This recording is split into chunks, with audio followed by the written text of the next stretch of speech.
ಗೋಲ್ಗಪ್ಪ ಅಂದ ತಕ್ಷಣ black salt, amchur powder, panipuri masala ಬೇಕು ಅಂದ್ಕೊಂಡ್ರೆ ಖಂಡಿತ ಇಲ್ಲ. ಹೇಗೆ ಮಾಡೋದು ಅಂತ ಹೇಳ್ಕೊಡ್ತೀನಿ ಬನ್ನಿ. ವೆಲ್ಕಮ್ ಬ್ಯಾಕ್ ಟು ಸ್ಪೈಸ್ ರಾಗ.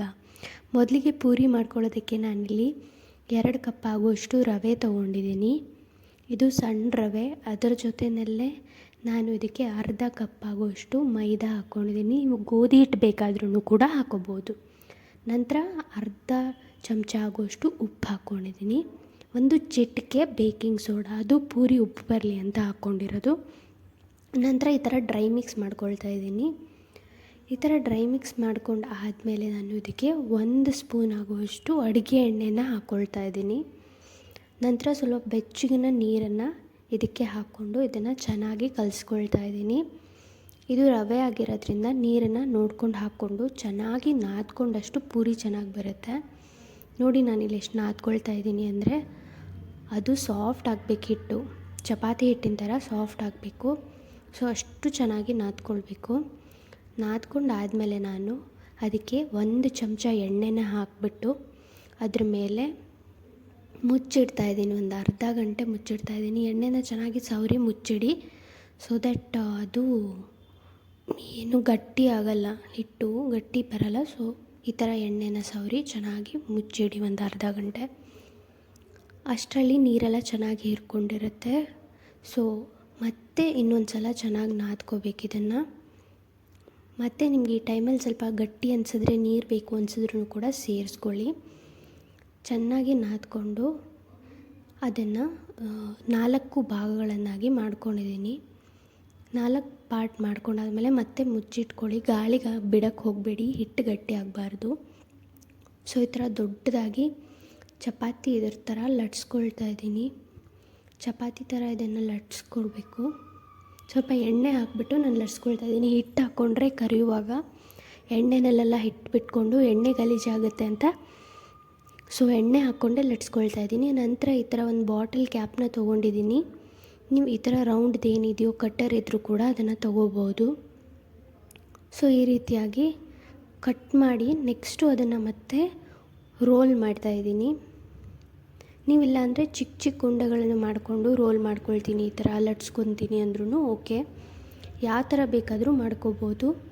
ನಾನು ಸ್ವಲ್ಪ ಉದ್ದುದ್ದ ಶೇಪ್ ಬರಲಿ ಅಂತ, ತೀರಾ ಫುಲ್ ರೌಂಡ್ ಬೇಡ, ಸ್ಟ್ರೀಟ್ ಸೈಡಲ್ಲಿ ಸಿಗೋ ಥರನೇ ಉದ್ದುದ್ದ ಶೇಪ್ ಬರಲಿ ಅಂತ ಈ ಥರ ಮತ್ತೆ ಲಟ್ಸ್ಕೊಳ್ತಾ ಇದ್ದೀನಿ. ನೋಡಿ ಇಷ್ಟು ತೆಳ್ಳಗಾದರೆ ಸಾಕಾಗುತ್ತೆ. ತೀರಾ ದಪ್ಪಗೂ ಇರಬಾರ್ದು, ಚೆನ್ನಾಗಿರಲ್ಲ ಆವಾಗ ಪೂರಿ. ತುಂಬ ತೆಳ್ಳಗೂ ಆಗಬಾರ್ದು, ಮೀಡಿಯಮಲ್ಲಿ ಇರಬೇಕು.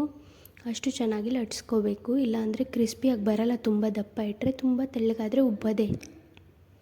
ಸೊ ಮೀಡಿಯಮಲ್ಲಿ ಇರಬೇಕು. ಈ ರೀತಿಯಾಗಿ ಎಲ್ಲ ಪೂರಿಗಳನ್ನು ಲಟ್ಸ್ಕೊಳ್ತಾ ಇದ್ದೀನಿ. ತುಂಬ ಎಲ್ಲನೂ ಒಂದೇ ಸಲ ಲಟ್ಸೋಕ್ಕೆ ಹೋಗಬೇಡಿ. ಒಂದು ಬ್ಯಾಚ್ಗೆ ನಿಮಗೆ ಎಷ್ಟು ಬೇಕಾಗುತ್ತೋ ಅಷ್ಟನ್ನು ಮಾತ್ರ ಲಟ್ಟಿಸ್ಕೊಳ್ಳಿ. ಇಲ್ಲ ಅಂತಂದರೆ ಹಾಗೆ ಗಾಳಿಗೆ ಬಿಟ್ಟರೆ ಪೂರಿ ಚೆನ್ನಾಗಿ ಬರೋದೇ ಇಲ್ಲ. ಸೊ ಅದಾದಮೇಲೆ ಎಣ್ಣೆ ಕಾಯಕ್ಕೆ ಇಟ್ಕೊಂಡಿದ್ದೆ ನಾನಿಲ್ಲಿ ಒಂದು ಪೂರಿನ ಕಡ್ದು ತೋರಿಸ್ತಾ ಇದ್ದೀನಿ. ನೋಡಿ ಈ ಥರ ಸ್ಪೂನಿಂದ ಪ್ರೆಸ್ ಮಾಡ್ಕೋಬೇಕು, ಆವಾಗ ಚೆನ್ನಾಗಿ ಉಬ್ಬುತ್ತೆ. ನೋಡಿ ಎಷ್ಟು ಚೆನ್ನಾಗಿ ಉಬ್ಬು ಬರ್ತಾ ಇದೆ. ಸೊ ಅದು 2 ಕಡೆ ಸ್ವಲ್ಪ ಗೋಲ್ಡನ್ ಬ್ರೌನ್ ಆಗೋ ತನಕ ಚೆನ್ನಾಗಿ ಕರ್ಕೋಬೇಕು. ಇದೇ ಥರ ನಾನು ಎಲ್ಲ ಪೂರಿಗಳನ್ನು ಸಹ ಕರ್ಕೊಳ್ತಾ ಇದ್ದೀನಿ. ಈ ರೀತಿಯಾಗಿ ಸ್ಪೂನಲ್ಲಿ ಪ್ರೆಸ್ ಮಾಡಿಕೊಂಡ್ರೆ ತುಂಬ ಚೆನ್ನಾಗಿ ಉಬ್ಬು ಬರುತ್ತೆ. ನೀವು ಒಂದ್ಸಲಿ 1 ಅಥವಾ 2 ಎಷ್ಟು ಪೂರಿಗಳನ್ನು ಬೇಕಾದರೂ ಹಾಕ್ಕೋಬೋದು. ಹಾಕ್ಕೊಂಡು ಚೆನ್ನಾಗಿ ಪೂರಿನ ಕರೆದಿಟ್ಕೊಳ್ಳಿ.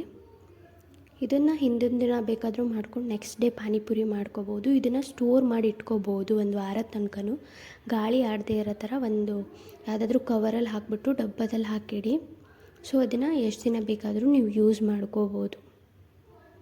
ನಂತರ ಇದಾದಮೇಲೆ ಪಾನಿ ಮಾಡೋದು ಹೇಗೆ ಅಂತ ತೋರಿಸ್ಕೊಡ್ತೀನಿ.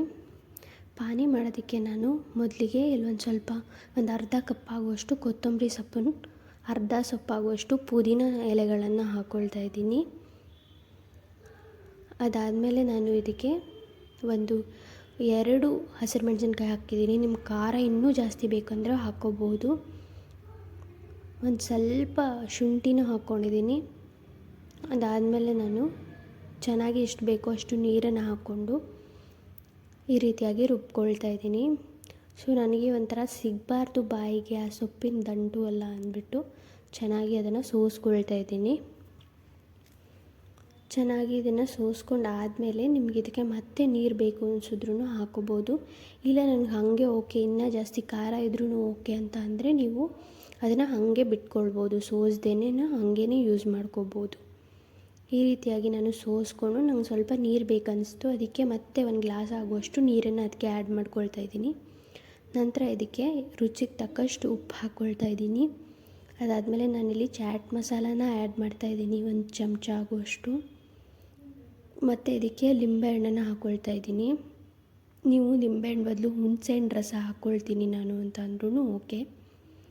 ನಂತರ ಇದಕ್ಕೆ ಸ್ವಲ್ಪ ಸ್ವೀಟಾಗಿರಲಿ ಅಂತ ಜಾಗ್ರಿ ಪೌಡರ್ನ ಹಾಕ್ಕೊಳ್ತಿದ್ದೀನಿ. ಇದು ಕಂಪ್ಲೀಟ್ಲಿ ಆಪ್ಷನಲ್, ನಿಮ್ಗೆ ಬೇಕಾದರೆ ಹಾಕ್ಕೋಬೋದು, ಇಲ್ಲಾಂದರೆ ಬಿಡ್ಬೋದು. ಇಲ್ಲ ನನ್ನ ಹತ್ರ ಜಾಗ್ರಿ ಪೌಡ್ರ್ ಇಲ್ಲಾಂದರೆ ಸಕ್ಕರೆನಾದರೂ ಹಾಕ್ಕೋಬೋದು.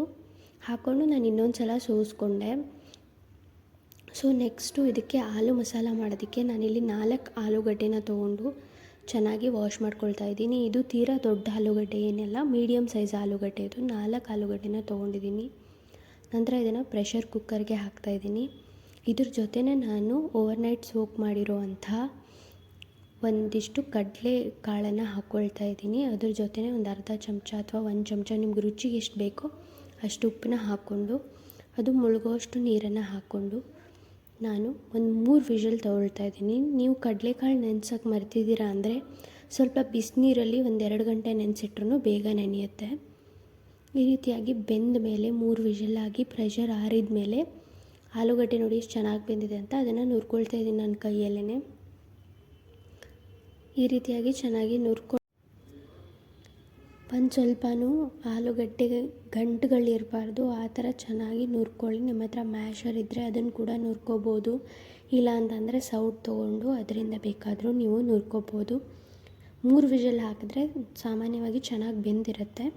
ನಂತರ ಅದ್ರ ಜೊತೆ ನಾನಿಲ್ಲಿ ಚಾಪರಲ್ಲಿ ಹಾಕಿ ಚಾಪ್ ಮಾಡ್ಕೊಂಡಿಟ್ಟಿರುವಂಥ ಮೀಡಿಯಮ್ ಸೈಜಿನ 2 ಈರುಳ್ಳಿನ ಸೇರಿಸ್ಕೊಳ್ತಾ ಇದ್ದೀನಿ.